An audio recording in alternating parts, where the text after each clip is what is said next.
Bonjour à tous et bienvenue pour votre émission L'Instant Bible. Je suis ravi de vous retrouver aujourd'hui pour parler d'un sujet qui nous concerne tous, la foi et le doute.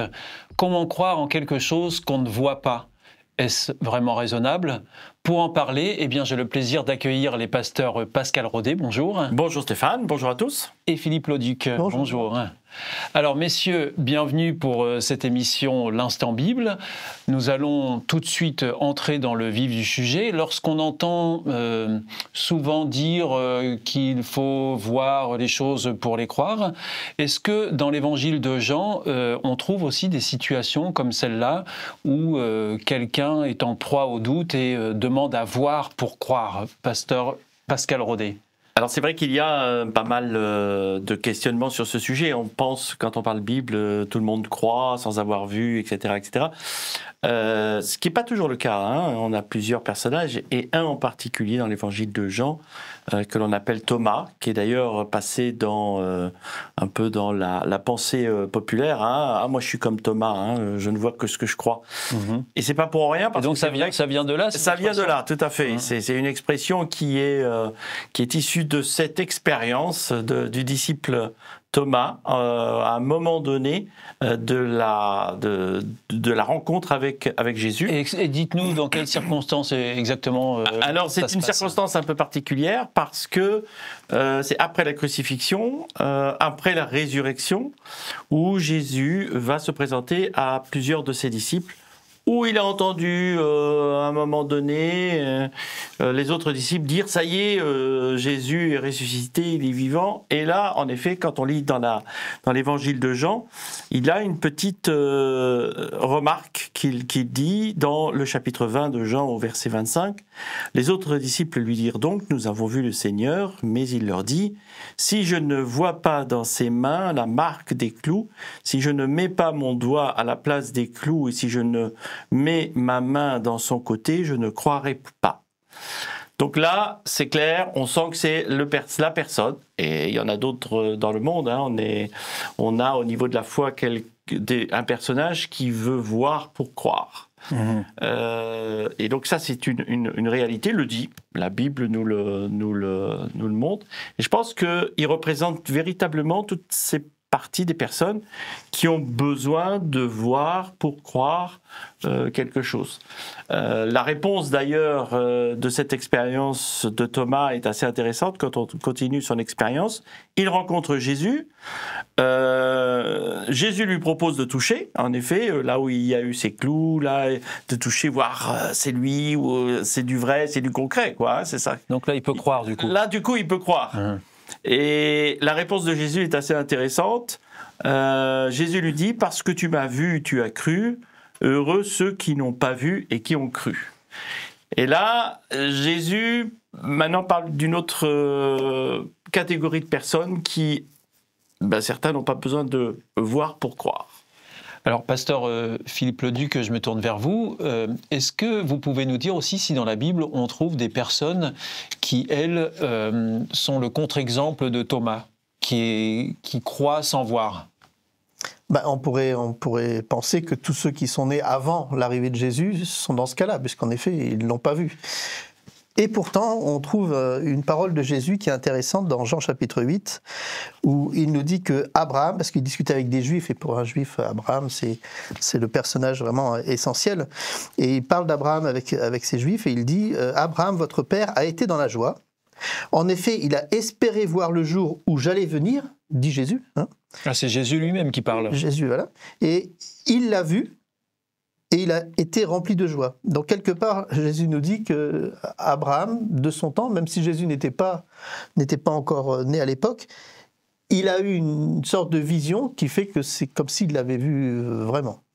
Après, on a un autre passage dans la Bible, dans Hébreux chapitre 11.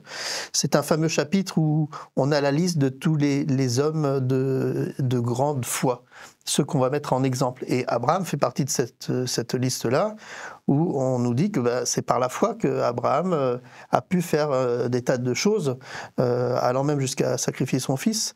C'est-à-dire qu'il a une expérience de foi qui est tellement intense, qui fait partie de la liste des gens vraiment qui ont vécu de grandes choses là-dessus, même s'il n'était pas contemporain de Jésus. Donc c'est possible. Donc visiblement c'est possible. Et alors si on revient maintenant à l'époque de Jésus, pasteur Pascal Rodet, est-ce qu'il y a des personnages qui ont vu, qui ont cru, mais qui n'ont pas pu agir en cohérence avec ce qu'ils croyaient? C'est une catégorie de personnes qui, en effet, sont peut-être un peu plus rares dans la Bible, mais qui existent et qui existent encore aujourd'hui. Ce sont des personnages à responsabilité, on va dire, et il y en a un particulièrement de l'époque de Jésus qui est Ponce Pilate. Qui est Ponce Pilate? Alors Ponce Pilate est le gouverneur, le représentant de Rome en Israël, et particulièrement à Jérusalem, qui était sous la responsabilité et l'autorité des Romains. Et Ponce Pilate est donc là, celui qui gère tout ce qui est autorité, tout ce qui est jugement et tout ce qui est un peu le gouvernement romain sur place. Et on va lui amener Jésus à un moment donné parce que bien les Juifs l'accusent de sédition, de révolte, c'est quelqu'un qui est méchant, mauvais, et donc ils vont essayer de demander au gouverneur de l'arrêter, voire de le tuer. Seulement ils n'ont pas le droit de condamner quelqu'un à mort, et c'est pour ça qu'ils vont voir Ponce Pilate. Et forcément Ponce Pilate écoute, entend ce que Jésus a à dire. Et c'est très intéressant de voir par exemple au chapitre 19 de l'évangile de Jean, une réponse qu'il fait après avoir écouté la parole de Jésus, après avoir écouté ce que Jésus a dit, au verset 4, où il dit « Pilate sortit de nouveau et dit aux Juifs, « Voici, je vous l'amène dehors, afin que vous sachiez que je ne trouve aucun motif de condamnation en lui. » Il a trouvé une honnêteté chez Jésus, une écoute, un respect, parce que voilà, c'est un homme qui n'a ici aucune chose négative à avoir. Donc la question va être, il devrait le relâcher. Oui. Il devrait. Et c'est pas ce qui va se passer. Et c'est pas ce qui va se passer. Il sent que c'est quelqu'un qui est honnête, il sent que c'est quelqu'un qui a un charisme, mais il ne va pas aller au-delà de sa croyance en lui. C'est pas forcément la croyance comme étant le sauveur d'Israël, etc. Mais c'est un homme qui n'est pas condamnable. Et rien que ça, par justice, il devrait le laisser partir de par cette croyance. Et c'est pas ce qu'il fait, parce que quand on continue dans cette expression, il dira plus loin, au verset 12, « Dès ce moment, Pilate cherchait à le relâcher, mais les Juifs crièrent « Si tu le relâches, tu n'es pas ami de César. Quiconque se fait roi se déclare contre César. » Et là, il y a ce personnage qui est en difficulté. Je suis gouverneur, je suis représentant de Rome, représentant de César. Je dois faire respecter la loi. J'ai des convictions, j'ai des croyances. Mais je suis obligé de faire taire ma croyance, mes convictions, parce que je dois protéger César, Rome, et donc condamner quelqu'un qui pourrait être innocent pour calmer la foule. Ça, c'est une croyance très spécifique et particulière des personnes qui ont une autorité auquel il faut avoir beaucoup de courage pour dépasser cette difficulté-là. Alors ça, c'est le contexte de l'époque, on vient d'en parler. Pasteur Philippe Leduc, aujourd'hui, il y a beaucoup de gens qui veulent bien croire, mais qui réclament des preuves, et souvent des preuves scientifiques même. Alors, comment est-ce qu'on peut parler de foi dans une société où les preuves tangibles sont réclamées ? Alors, il se trouve que j'ai fait un peu de science dans une vie antérieure. Et c'est vrai que la particularité de la science, c'est qu'on doit arriver à démontrer des choses. Et ce qui est curieux, c'est qu'une définition de la foi dans le texte biblique utilise aussi ce mot de démonstration. Et on trouve ça dans Hébreux chapitre 11, verset 1. C'est le verset par excellence qui définit la foi. Croire en Dieu, c'est une façon de posséder déjà les biens qu'on espère. C'est être persuadé que les choses qu'on ne voit pas existent vraiment. Dans cette version-là, il n'y a pas le mot démonstration, mais dans d'autres versions, on a des démonstrations. Être persuadé que les choses, c'est une démonstration que les choses qu'on ne voit pas existent vraiment. Donc, c'est curieux qu'en effet, qu'on utilise des termes un peu scientifiques pour parler de choses qui, on a l'impression, est à l'opposé de la science. Mais ce que me dit ce verset-là, c'est que quand on croit en Dieu, c'est qu'on a déjà l'impression d'avoir des choses que l'on espère, et c'est un processus qui parfois nous dépasse un petit peu, mais qu'on peut renforcer par l'expérience. La foi se construit avec le temps par l'expérience.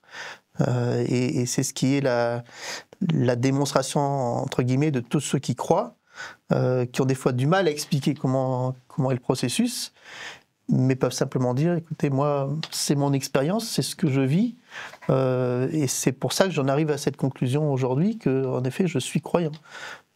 C'est par rapport à toutes ces étapes-là que j'ai vécues. Alors on pourrait dire que la foi s'éprouve plutôt que se prouve. Exactement. Mais c'est pas de vous. Hein, mais en effet, c'est une très belle formule. Hein. La foi ne se prouve pas, elle s'éprouve. Et parfois, en effet, c'est une épreuve, parce qu'il faut parfois aussi croire malgré ce qu'on voit. Il y a des fois des choses qu'on voit qui pourraient nous éloigner de la foi. Mais la foi, elle est résistante quand elle traverse les épreuves, justement. Alors, il y a une autre question qui nous vient, pasteur Pascal Rodet.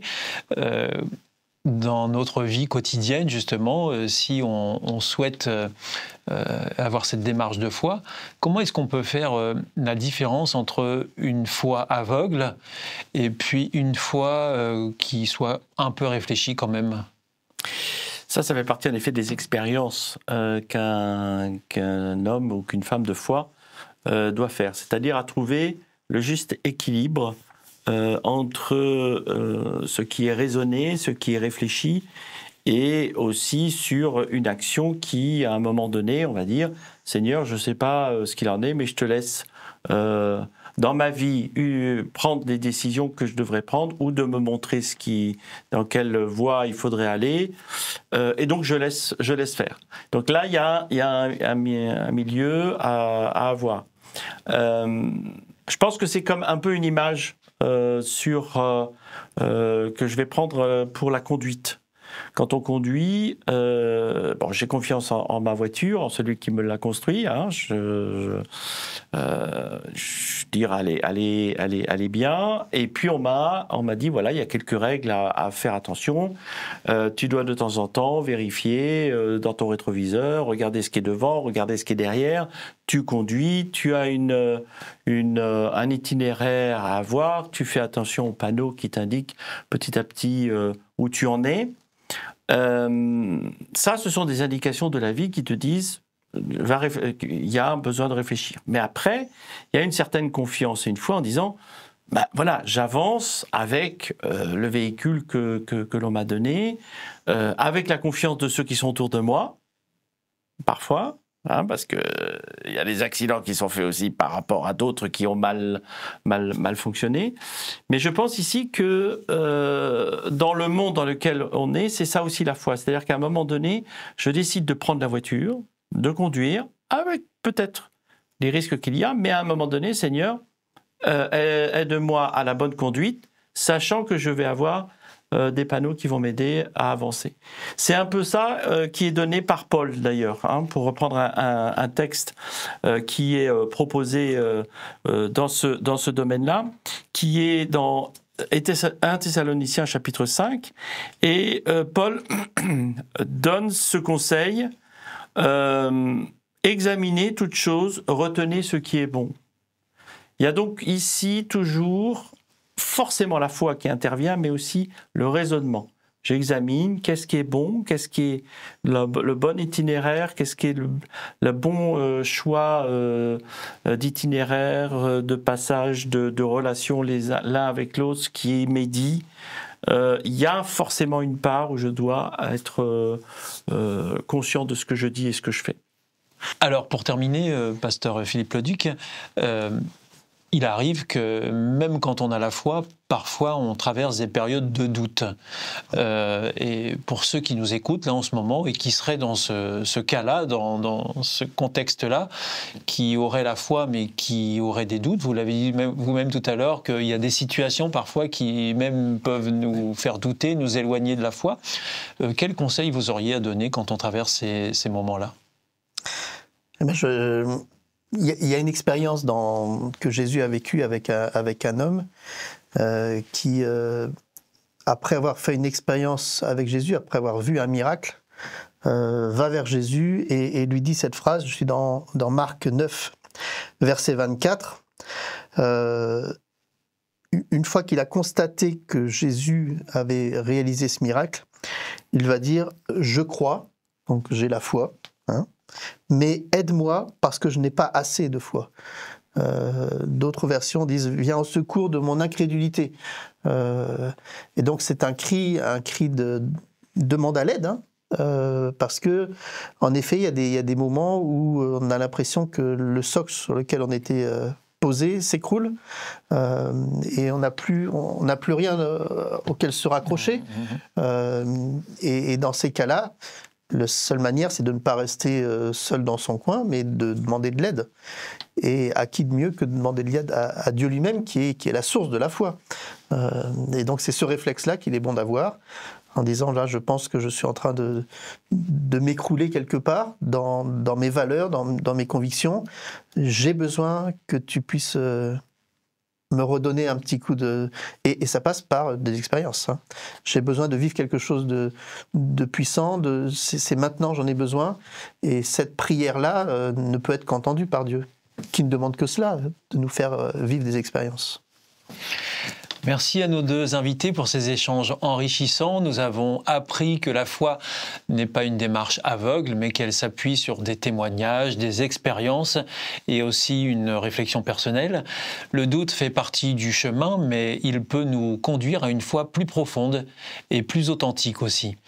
N'oubliez pas, chers amis, que grâce à notre partenaire Hope Bible, nous avons le plaisir de vous offrir gracieusement une Bible. Pour ceux qui le souhaitent, eh bien, il vous suffit de nous la demander à l'adresse qui sera mentionnée juste après. Merci beaucoup de nous avoir suivis. À la semaine prochaine pour un nouvel Instant Bible.